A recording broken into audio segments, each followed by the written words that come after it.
کہ جی 2 ہفتے کے لیے بند کر دیا. بھائی کیا وجہ, کیوں بند کیا ہے؟ ایسی کیا وجہ ہوئی ہے کہ آپ نے یہ بند کر دیا ہے؟ یہی میرا اگلا سوال تھا. تو کیا محرکات کیا محرکات ہے اس کے؟ نہیں, اس پہ یہ تشویشناک صورتحال ہے.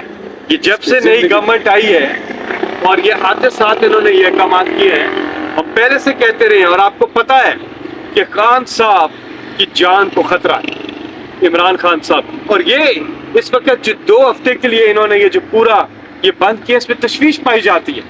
ان کے پاس کوئی ایکسیس نہیں ہے. پہلے انہوں نے کہا نا کہ ان کو نجی ڈاکٹر تک رسائی نہیں, بجائے اس کی کہ ان کو رسائی حاصل ہو, یہاں پہ انہوں نے بند کر دیا. اور ابھی کہہ رہے ہیں کہ کوئی نہیں مل سکتا. تو ابھی ہم جا کے اپنے وکلا سے اور اپنے لوگوں سے مشاورت کریں گے اس سلسلے میں, اور کل پھر ہم آئیں گے. ہم کل پھر آئیں گے یہاں پر اور ہم آتے رہیں گے. ہمیں عمران خان سے ملنا ہے, مجھے عمران خان سے ملنا ہے, اور یہ میرا رائٹ بنتا ہے کہ میں ان سے ملوں. جی, آپ کی ملاقات کرنے کی کوشش کی. میں عمران خان سے ملنا چاہتا ہوں, میں عمران خان سے ملنا چاہتا ہوں. یہ ہیش ٹیگ بنا دیں, میں عمران خان سے ملنا چاہتا ہوں. پہلی بار جب ہم آئے سارا پروسیجر ہم نے فالو کیا. یہاں سینیٹر ہیں, یہاں پر MNA صاحب ہیں, MPA ہیں, ہمارے ممبر پارلیمنٹ. ملاقات کے لیے آئے, پورا پروسیجر فالو کیا. ہائی کورٹ سے سب پرمیشن لے کر آئے. آرڈر ہے ہائی کورٹ کا, پرمیشن نہیں, ان کا آرڈر ہے ادھر. انہوں نے یہ آرڈر دیا ہے, اور یہ سب کے پاس آرڈر, ان کے پاس بھی سب کے پاس ہے.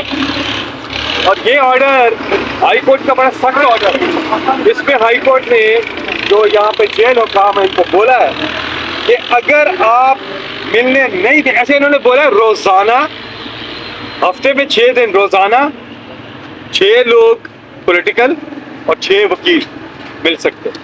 دوسری چیز, اگر نہیں ملنے دیا جائے گا تو فی کس 25,000 روپے جرمانہ ہوگا سپرنٹینڈنٹ.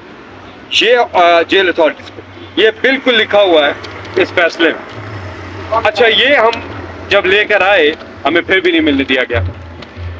تیسری بار جو ہم دوبارہ ہائی کورٹ سے آرڈر لے کر آئے, دوبارہ آج پھر نہیں ملنے دیا. اب پھر ہم جائیں گے ہائی کورٹ اور آگے پروسیڈنگز پہ ہم جائیں گے, کنٹیمپٹ کے اوپر اور باقی چیزیں, کیونکہ یہ عمران خان صاحب کا بھی فنڈامنٹل ہیومن رائٹ ہے جسے ڈینائی نہیں کیا جا سکتا. اب یہ کہہ رہے ہیں کہ یہاں پہ انہوں نے بین کر دی ہے. میں یہاں سے یہ بھی کہنا چاہتا ہوں کہ ہمیں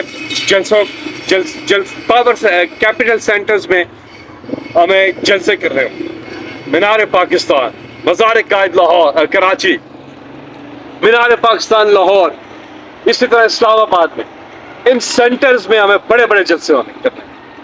اور یہاں پر لوگ پرامن طریقے سے آ کے ایک جگہ اکٹھے ہو کے اپنا دنیا کو دکھائیں گے کہ وہ اپنے لیڈر عمران خان کے ساتھ کھڑے ہیں. اور یہ جو چوری کا مینڈیٹ ہے ان کا, نون لیگ اور پیپلز پارٹی کی جو بندر بانٹ ہے, یہ عوام کو قابل قبول نہیں ہے.